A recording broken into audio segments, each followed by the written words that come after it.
I'm delighted to have Michael Haynes on the podcast with me today. If you need to identify which markets and business customers to grow your business, what products and services to offer, and the best B2B marketing and sales strategies for your company, Michael is your man. Michael, welcome. Thank you for having me. Great to be here. I'm excited to talk to you about speaking and how you use that in your business. So will you share? Sure, absolutely. So speaking, Pat, is a core part of my own marketing strategy, educating my target audience, which is CEOs and business owners of service-based small and medium-sized businesses. So getting out there and educating them on, the latest trends, what they need to be doing in terms of marketing and sales strategies, growing their business. Speaking is a fantastic way to really educate and to enlighten them as to things they need to be aware about and to start to initiate that engagement to start the conversation.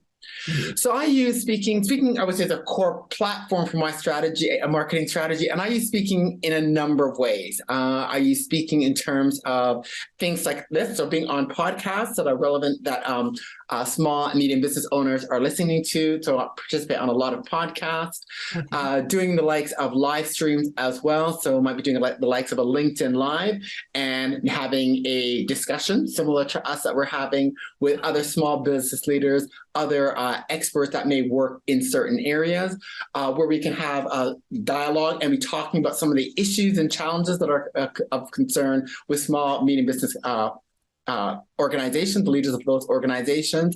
I also will do actually what many people think of speaking as the keynote. So being on stage, being in person, or over the last 2 years, it's been primarily on the virtual stage.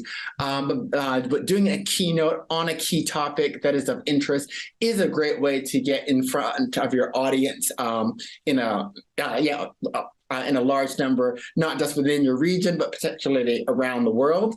And then also I would say, finally, workshops is another way in terms of conducting workshops and roundtables are two other events where allow for a little bit more closer engagement. But again, it allows me to engage, educate, speak, and interact with my target audience. So I would say those are some of the four primary ways in which I use speaking to build and grow my business. And so the workshops, just tell me a little bit about that. Would that be somebody bringing you in? Or is that yourself initiating a workshop and people are enrolling? Great. So it can be both. In this particular context, it's talking about me proactively putting out a workshop. For example, I'll be putting out one in November around B2B growth planning for 2023. So I will organize a workshop. Usually I keep them around. Generally, I try to keep these kinds of, public workshops 2.5, 3 hours.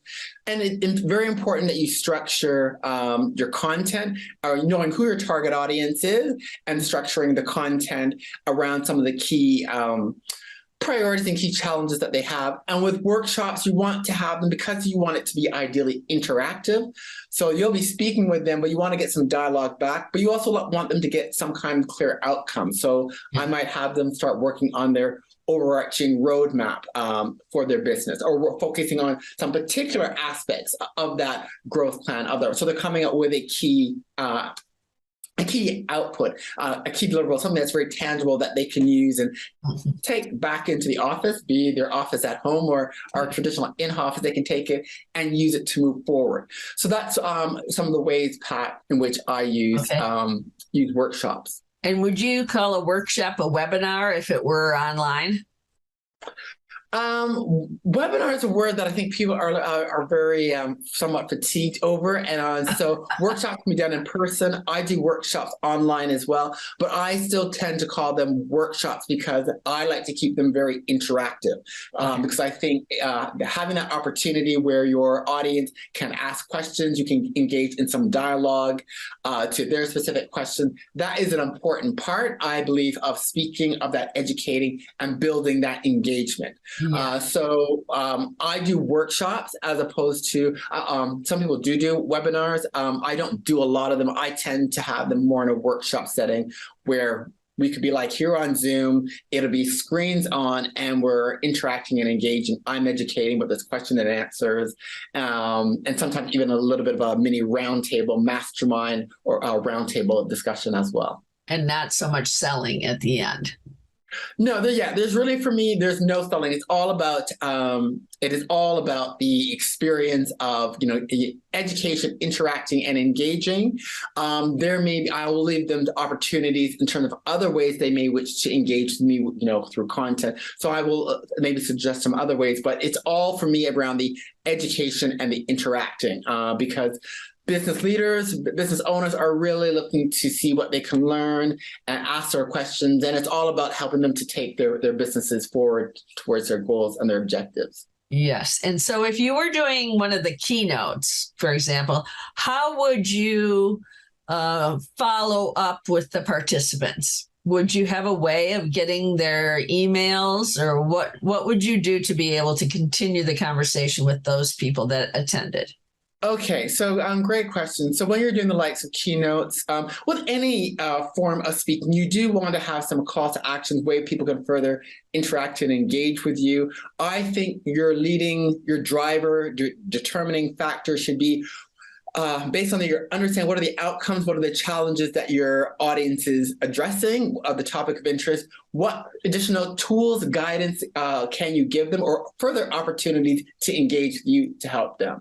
So you might want to leave things, in the past, I've left things like templates for, to plan your own business growth strategies, checklists so that folks can, check off and understand where they're at in terms of a respective topic.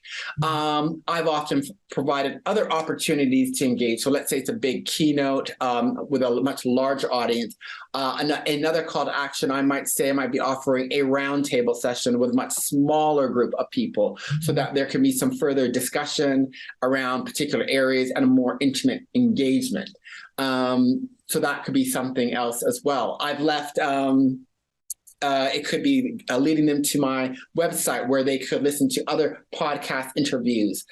So it's all about, in terms of that follow-up, what sorts of additional value, or what are the opportunities you can provide for them to interact, engage, and experience you and gain additional value from you. That's really how I try to factor in, what I leave as giveaways per se, at the end of a speaking engagement.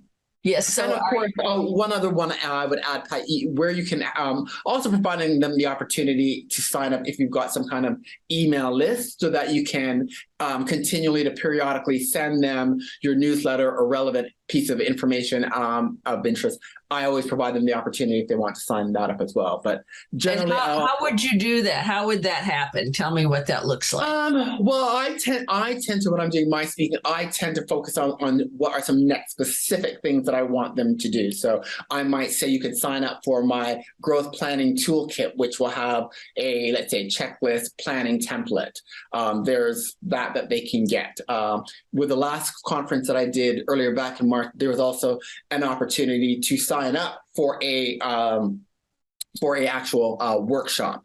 So it was a short 90-minute workshop that they could sign up to, where we're going to look at particularly, I think, around techniques around business innovation. So there's a business innovation workshop, and we're going to work through and helping them to develop their innovation plan for their company. So I like to leave specific tools and or specific actions where they can actually take action. So it could be about getting resources or another opportunity to engage and interact, to learn more, to have some closer interaction with myself, so we can ask more deeper questions, more specific questions to their business.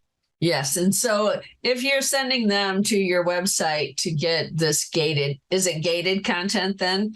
So they have to give their email in order to get the checklist that you're telling them they should go get? Well, yes. So then you get their email. And then what happens? Do you do a specific email campaign to those people that participated, or are they just added to your email list and they get your newsletter and other communications you send out? Chances are, because I tend to, with my marketing calendar, there'll be relevant themes that I have based, I know, on what are kind of the key issues around. So yes, they will be added to the email list, but my email list is very much structured around some of the key topics and challenges or key things that business folks, B2B folks need to be made aware of. So they'll sign up to so that they can receive that particular resource planning kit, for example, and then they can also sign up for the newsletter, put into the newsletter as well, so they can get ongoing news and tips as to other events, what's coming up, other resources I may have for them. Yeah. And do you have any one tip that you think would help people to really convert more audience members into clients? Okay, well, a couple of things. I think some of it comes up on the front end in terms of planning for speaking.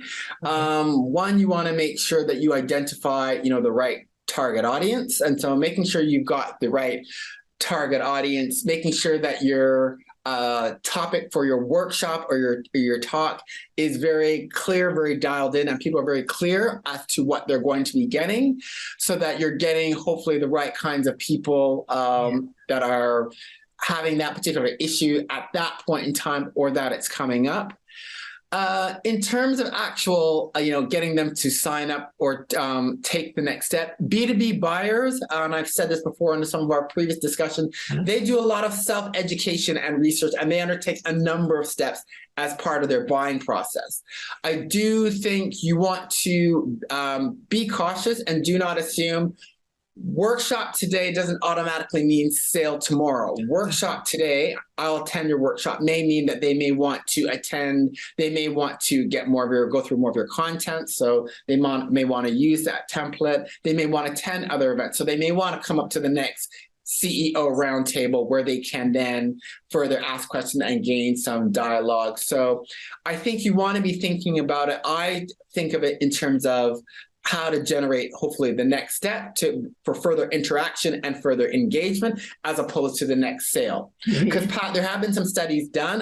There's a colleague over in Europe, in Poland, who has studied the number of interactions it has taken from webinar right through to initial 3-day strategy workshop. And there are quite a few interactions post that webinar that the person did. There were a few meetings, people were checking out content. There are a number of different interactions that had occurred. I think there must have been 7 or 8 before it came to the actual sale. So you cannot assume that keynote, workshop, what have you, is going to lead to a sale. You really want to think of the sale really as what next step I can lead them to, hopefully to further engage and further interact. That's kind of from the mindset that I tend to use in terms of working towards acquiring new clients. What's the next step I can get them to get further involved, to get exposed to me, know what it's like to work with me, build that trust, as they say. And then so that's how I tend to work. Yes, that reminds me of sales training from 20 years ago, where they would go, the purpose is to get the appointment. The first step is get the appointment. Then the next step is, it's all about the next step. And I think that all the next step is where you can give opportunities for interaction, to add further interaction, for them to further experience and engage working with you. I think that's really what you want that's how you want to be thinking about it. So your upfront planning is very important in terms of what's your talk, who your target audience is, what's your talk. And then, as we've been discussing, the follow-up is quite important as well, and giving them opportunities to have further opportunities to experience, engage, and interact with you. Yeah, great. And so can you just give me a little insight into finding speaking engagements, the ones that are sponsored by somebody else? Okay, yes, that's a great question. And that's where a lot of work really needs to be done. You want to be doing research probably well in advance. I would say I would advise probably looking out at least 6 months ahead, and depending on the types of events, because the bigger the events are, the lead time can even be much longer than that. But you definitely want to be doing your research at least 6 months in advance, based on having a very clear understanding of the target audience, who you want to be drawing in to attend this event. And so you might be using the likes of your Industry and professional association websites, I always think, is a great place to start, because your industry and professional association websites, they're the repository for everything that's going on in your industry. And so there's lots of research there. They will have a listing of a lot of events that are coming up that the industry themselves, that association may be hosting, but also what other events that are relevant to that audience group. So industry and professional associations are quite relevant. Similar to your industry and trade publications, can be extremely useful and valuable as well. So that's another place where you may go for speaking opportunities. Some of your Chamber of Commerce, some of the larger Chamber of Commerce often have fairly robust programs where they're doing lots of things, where they're putting out content. They've got breakfast forum, after work drinks, they run seminars. They maybe host an annual seasonal big key event. So connecting in with the members of those chambers, finding out what they're doing is quite important. And again, getting in early is important, because they often have a program of what events that they're doing. But that's often a good source where you can get your target audience, and you can maybe plan to do a couple of different style events. You might have a breakfast forum workshop. You might want to host drinks after 5 drinks and do that, let's say, once a quarter or so. And then they often will have publications, their own newsletters that you can leverage in terms of putting out some of your content to gain attention, to put some advertising in about the actual events as well. So I would say, your industry professional associations, your industry professional associations, publications. If you've got contacts with any members of boards, so any executive boards, often reaching out to them and finding out, is that, for that board, are they going to be hosting any kind of workshops, seminars, what have you? Because some of the board members, they may be aware of what's happening for that particular board, but also the board members themselves also then may want to say, well, actually, you're talking, Pat, about this topic. I'd actually like you to come speak at my company and do something. So that would be another area as well. So those are just some initial tips. But really, that is really one of your key things that you need to be doing in terms of success, is doing your research in advance and identifying the right kinds of organizations. Understanding who to talk to as well, in terms of being able to identify the opportunities that may be available. And those are just some of the ones listed that may be of value. And then also in advance, having some workshops, some speaking topics that you're going to talk about. So it's important to know your target audience, but you want to have some ideas, whether it be, for your, if it's going to be a keynote or if it's going to be workshops, what are some of the topics that you're going to talk about? And having a couple of them, I would say having at least 3 in mind, because depending on timing and what the organization is dealing with, one topic may be more preferred or another. So if you can have 3 to 5 topics of these are some of the things I could talk about or give a workshop to, that would be useful as well. Yeah. And do you change your topics, especially now with so much change going on in the environment? Have you been changing your topics a little? I have a few topics that are available that I will talk on. And it's all based on, again, you want to be basing the topics that you should be doing should be based on what's going on within your market, in terms of the target customers and clients that you're going after. For me, I'm seeing a lot of very similar questions around, where are the growth opportunities to grow my business? Michael, how do I develop products and solutions that will generate recurring value, recurring revenue for me? That's often a big one. People are having struggles in terms of not feeling that they're getting any ROI from the various marketing, often tactics as opposed to plans that they're implementing. Yes. So that's another one. How to really get a clear understanding of the priorities of today's B2B buyers. So what do business customers want? They're having a hard time doing that. How to innovate. They're looking for ways to really kind of, change up the business. What are the ways that they can be doing so that it's going to be relevant in a B2B context? So those are some of the questions that I've been getting quite regularly. So hence, those are some of my speaking topics. So I try to make the topics that are available that event organizer, podcast host, conference holder wants to have me conduct, I will always have them really based around what's kind of the current topics of the day. Oh, and another one, how to do strategic planning in volatile and uncertain environments. That's the other one that's come up quite a bit as well. And what do you think about collateral? What sort of collateral, like a website or speaker one sheet? Do you think or a demo reel? What do you think is important for speakers to have? I think having on your website where people can get a sense of, who you are, what sort of speaking you do, what sort of topics that you will talk on. So again, that's a very important and great place to list what your topics are, how they can get in contact with you. Having a speaker reel is fine. It's probably not a bad idea if they can get a chance to see you talking. So you might have that on your website. Well, I suspect you should have that on your website, whether it's on your homepage and it's a quick welcome discussion, or there should be other, examples, be it, you might have a video clips from Keynotes, or if you've been on previous podcasts, you should have examples there that people can get access to hear, what you speak on and how you speak, so they get a sense of your style, your energy, those kinds of things. Yeah. And what about the speaker one sheet? Is that sort of old school now?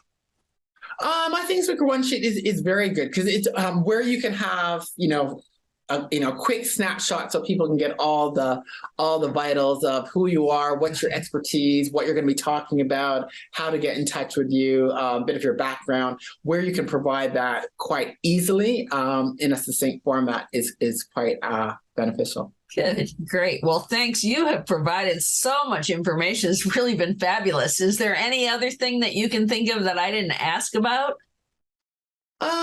No, I think you've covered it all. I mean, the other thing you will want to be thinking about in terms of when you're conducting any kind of speaking engagement is you are going to want to be thinking about the marketing involved. So doing your research and identifying your target audience, and then determining what that event is going to be. That's great, and that's very important. But then you need to be thinking about the marketing that you're going to need to be doing leading up to that event. And you do want to give yourself, I would say, a good 4 to 6 weeks in terms of how you're going to be doing your marketing. Again, making it align with who your target clients are, your target audience, and where they go for information, and planning out an appropriate marketing strategy, which often, talking from a business perspective, we're talking about business speaking, you do want to give them making it content-led, content-driven, so you're dropping some ideas of things you've thought about, and planting some insights and giving them some aha moments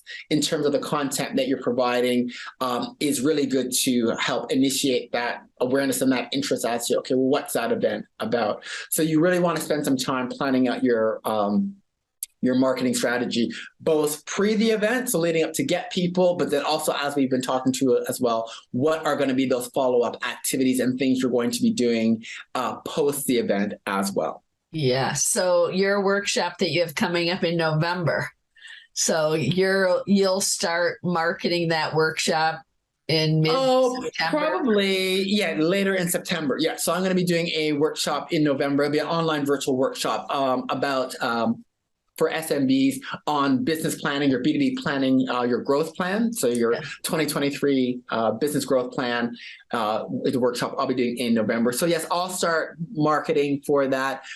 You'll probably from late September, I'll start putting some content out there on social media, through my email list, through some business publications as well, of things you need to be thinking about, and just on different topics, like, what are some key steps in your business growth planning, things to be thinking about, what are some of the necessary components. So I'll start drip feeding some of that content as we lead up through October, and then start promoting the actual event itself as well.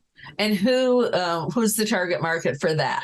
So the November B2B growth planning workshop is aimed at SMBs, so business owners, leaders of small and medium-sized businesses who are operating or looking to operate in the B2B context, how to put their growth plan for 2023 together. So really getting clear on getting an understanding of where they're at and what are some of the key things they need to do around those key activities, around understanding your markets, understanding your customers, what their needs are, how are we going to innovate and deliver to those, and what are going to be some of the plans and approaches to grow the business and really gain those clients and customers, and hopefully those increased sales and acquisitions that we seek. Yeah, that sounds fabulous. Look forward to looking for your social media content on that. Absolutely. Thank you so much for being with me. How can people find out more about you? Great question. So for those who want to find out more about, the November growth planning seminar or more content generally around B2B, around marketing, sales, product growth strategies, go to my website, listeninnovategrow.com. So that's listeninnovategrow.com, one word, and also connect with me on LinkedIn as well. Perfect. Well, thank you so much. It was great talking to you. I appreciate it. Great speaking with you again, Pat. Always a pleasure. Thank you. Thank you. Bye-bye. Thanks for listening to the Soar to Success podcast. For more insights into growing your business or improving your quality of life, visit soartosuccessmagazine.com and subscribe to the Soar to Success podcast on iTunes.